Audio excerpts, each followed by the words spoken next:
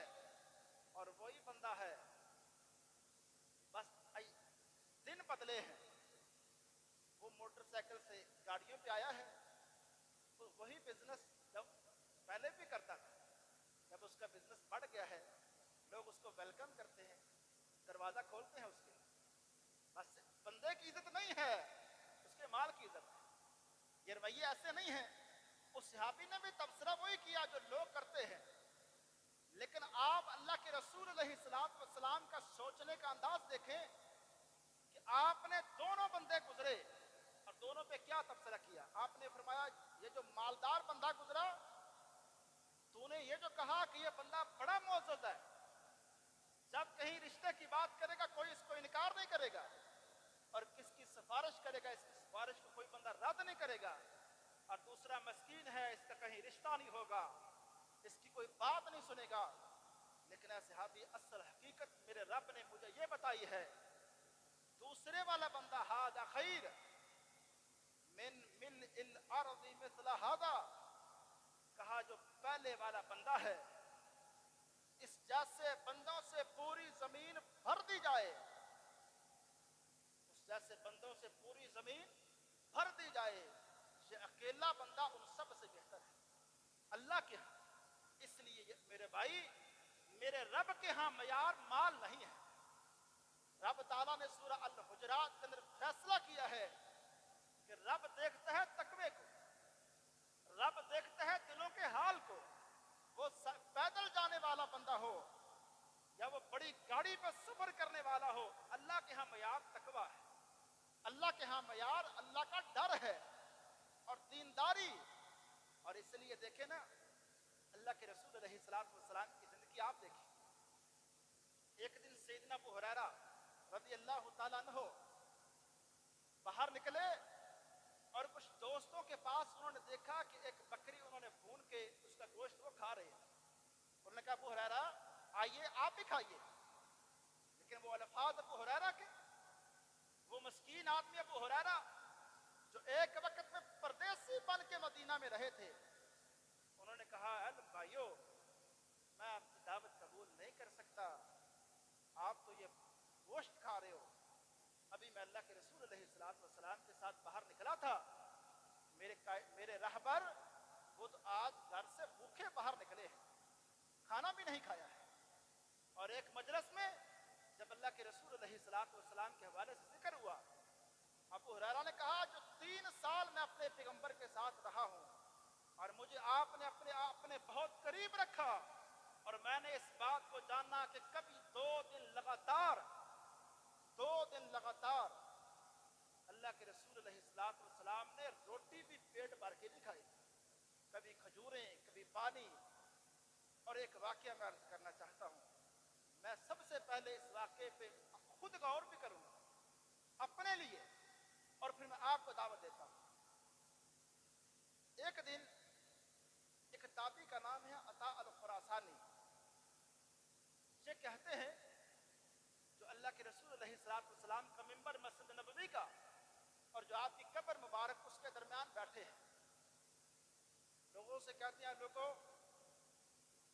وہ دن مجھے آج بھی یاد ہے، وہ منظر آج میری آنکھوں کے سامنے ہے، جب اللہ کے رسول علیہ السلام کے جو حجرے ہیں، جو گھر ہیں آپ کے، وہ گرائے گئے تھے اور مسجد نبوی کے اندر ان کو شامل کر دیا گیا تھا۔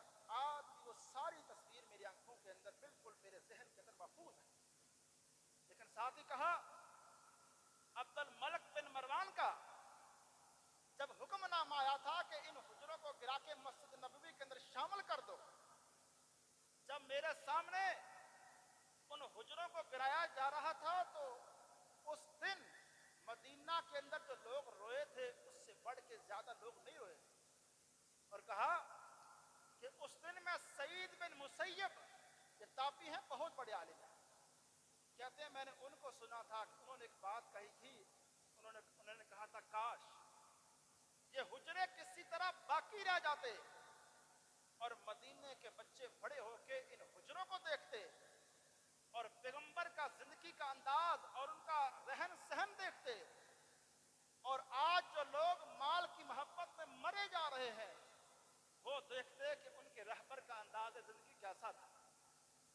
جب یہ بات وہ کر کے رکے، ایک اور بندے نے کہا، اس نے کہا ہاں ہاں میں نے تو ان حجروں کا مکمل نقشہ دیکھا ہے، ان کے دروازوں کا سٹائل، دروازے جو کھجور کا وہ تنا ہوتا ہے وہ دونوں طرف لگے تھے، ان کے اوپر بال نما کو چیز رکھی ہوئی تھی، اور اسی طرح کی وہ چھتیں اور دیواریں اللہ کے رسول علیہ السلام کے حجروں کی تھیں. اور اس نے کہا پھر ایک دن میں بھی ایک ایسی مجلس میں بیٹھا جس مجلس میں صحابہ کرام کے بیٹے بیٹھے ہوئے تھے. عبد الرحمن بن عوف کے بیٹے. یہ کون عبد الرحمن ہے؟ جو مدینے کے مالدار بندوں میں سے ہے. جب ان کے پاس مال کا ذکر ہوا، حالانکہ یہ خود مالدار شخص تھے، کہا، بخاری کی روایت ہے، انہوں نے کہا میں خود کبھی سوچتا ہوں کہ میرے لیے مال کے دروازے کھلے ہیں، حالانکہ زبیر بن عوام مجھ سے افضل تھے، یہ مال ان کے پاس نہیں آیا. ابو بکر صدیق مجھ سے افضل تھے، یہ مال ان کے پاس نہیں آیا. اللہ نے مجھے آزمایا ہے. لوگوں، صحابہ کرام نے مال کمایا ہے اور خوب کمایا ہے. یہ بات ہرگز آپ نہ سمجھے کہ انہوں نے بڑی صوفیانہ زندگی گزاری ہے، اور اس طرح کا یہ جو انداز کہ آپ صرف ایک زندگی کے ایک جگہ پہ آ کے رک جائیں، دنیا میں محنت نہ کریں، آگے نہ بڑھیں. صحابہ کرام کا اللہ کے رسول کی زندگی کا خلاصہ یہ نہیں ہے. لیکن صرف عرض یہ کرنا چاہتا ہوں، انہوں نے مال بھی کمایا ہے، کاروبار کیا ہے، نوکریاں کی ہیں، لیکن کبھی بھی ان کی سوچ اور ان کی فکر ایسی نہیں رہی کہ دنیا کے اندر وہ اس قدر پڑ گئے ہوں کہ اللہ کے دین سے غافل ہو گئے ہوں. کبھی ان کے رویے بدل گئے ہوں، ان کے اخلاق تبدیل ہو گئے ہوں، ان کے انداز ایسے نہیں تھے. اس تابعی نے کہا میں نے صحابہ کرام کے بیٹوں کو دیکھا. ایک مجلس میں تھے، عبد الرحمن بن عوف کے بیٹے تھے، اسامہ کے بیٹے تھے، اور ایک اور صحابی کے بیٹے بھی تھے، جن میں ایک ابو امامہ ایک صحابی کے بیٹے تھے. کہا ان حجروں کے والے سے انہوں نے بھی تبصرہ کیا تھا، ان کا تبصرہ سننے والا ہے. انہوں نے کہا کاش وہ حجرے نہ کرائے جاتے، بعد والے آ کے لوگ وہ حجروں کو دیکھتے، کونے کونے سے آ کے لوگ ان حجروں کو دیکھتے اور ایک بات پہ غور کرتے، یہ اس شخصیت کے گھر ہیں جس شخص پر اس دنیا میں اللہ سب سے زیادہ راضی تھا. اور حالانکہ جو ذات اس شخص کے اوپر راضی تھی، وہ اس اللہ کے پاس دنیا کے سارے خزانوں کی چابیاں تھیں.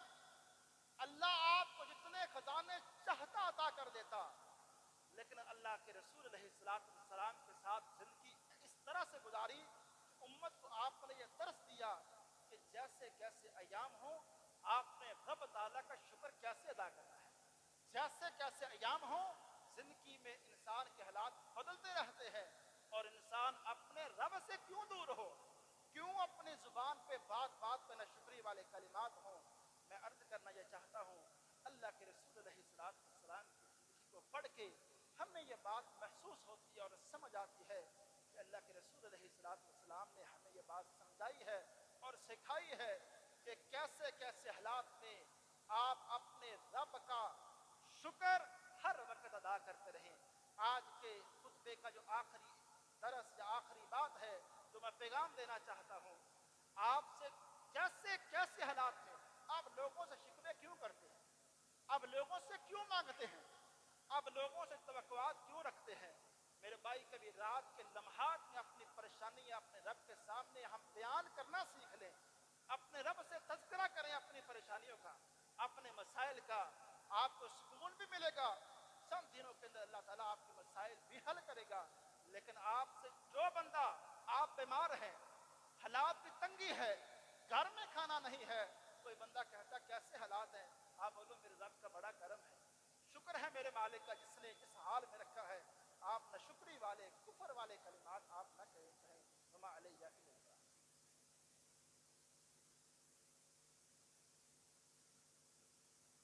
الحمدللہ نحمده ونصلي على رسوله الكريم.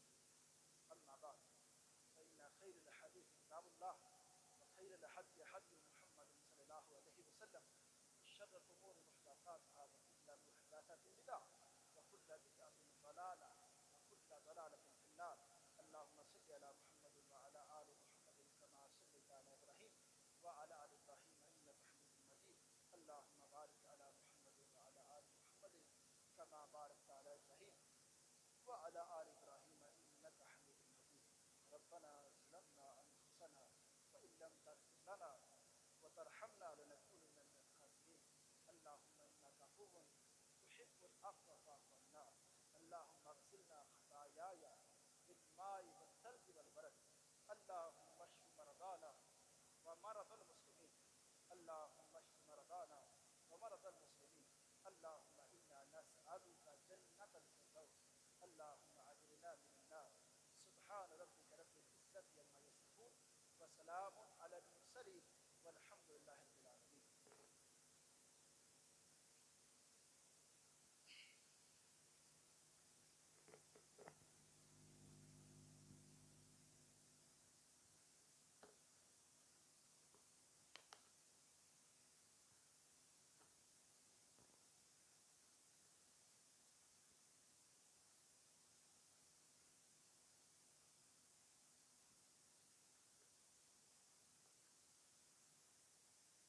الله أكبر الله أكبر أشهد أن لا إله إلا الله أشهد أن محمد رسول الله حي على الصلاة حي على الفلاح قد قامت الصلاة قد قامت الصلاة الله أكبر الله أكبر لا إله إلا الله.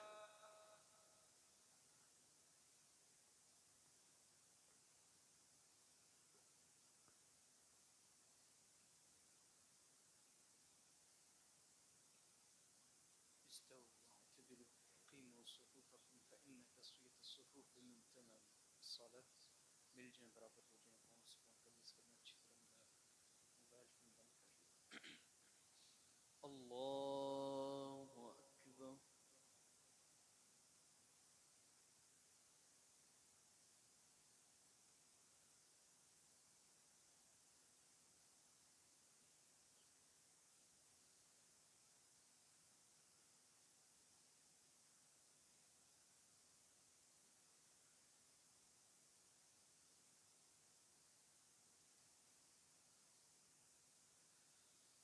الحمد لله رب العالمين الرحمن الرحيم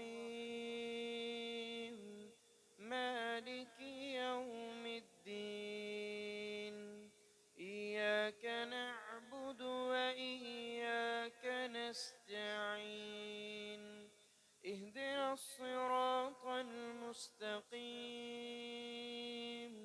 صراط الذين أنعمت عليهم غير المغضوب عليهم ولا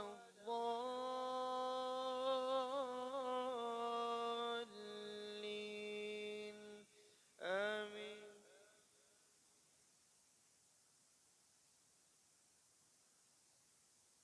سبح اسم ربك الأعلى الذي خلق فسوى والذي قدر فهدى والذي أخرج المرعى فجعله غثاء نحوا سنقرئك فلا تنسى إلا ما شاء الله إنه يعلم الجهر وما يخفى ونيسرك لليسرى فذكر إن نفعت الذكرى سيذكر من يخشى ويتجنبها الأشقى الذي يصلى النار الكبرى ثم لا يموت فيها ولا يحيا قد أفلح من تزكى وذكر اسم ربه فصلى بل تؤثرون الحياة الدنيا والآخرة خير وأبقى إن هذا بالصحف الأولى صحف إبراهيم وموسى. الله أكبر.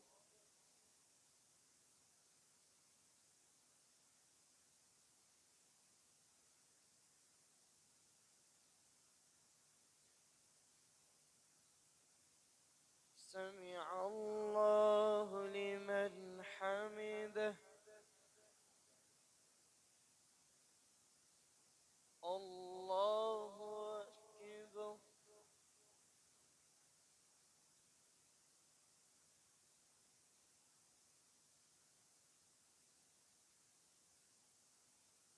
الله أكبر.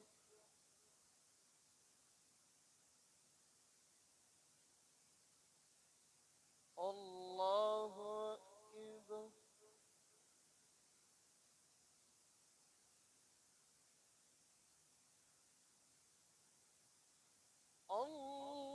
الله أكبر.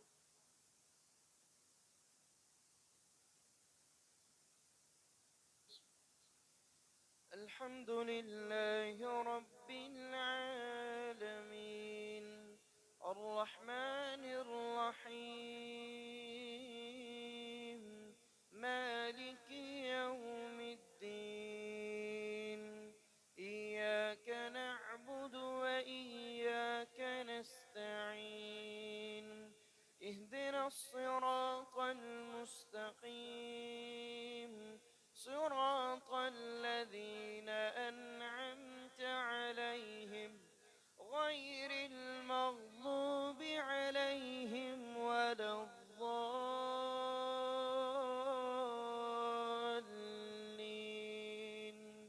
آمين.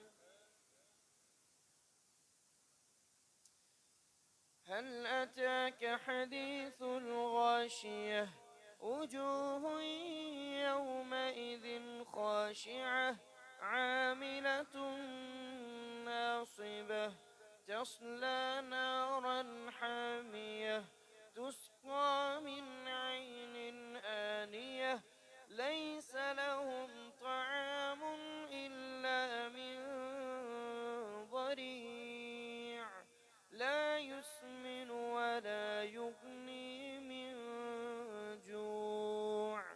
وجوه يومئذ ناعمة لسعيها راضية في جنة عالية لا تسمع فيها لاغية فيها عين جارية فيها سرر مرفوعة وأكواب موضوعة ونمارق مصفوفة وزرابي مبثوثة. أفلا ينظرون إلى الإبل كيف خلقت وإلى السماء كيف رفعت وإلى الجبال كيف نصبت وإلى الأرض كيف سطحت. فذكر إنما أنت مذكر لست عليهم بمسيطر إلا من تولى وكفر فيعذبه الله العذاب الأكبر. إن إلينا إيابهم ثم إن علينا حسابهم. الله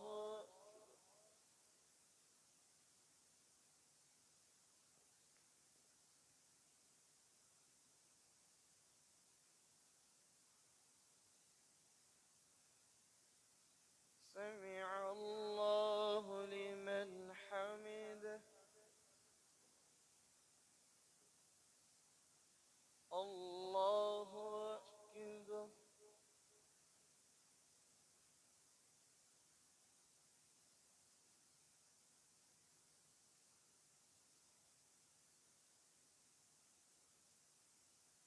الله أكبر.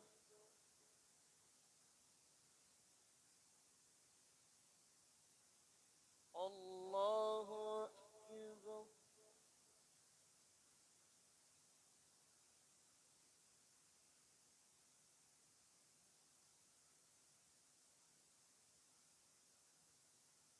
الله أكبر.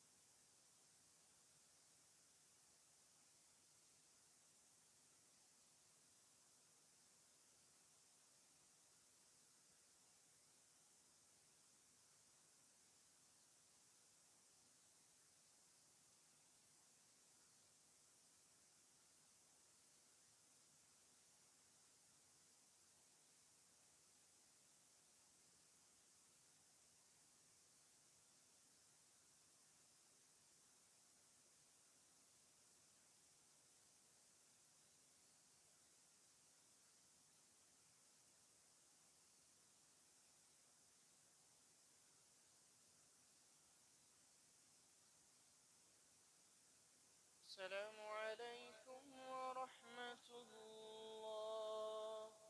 السلام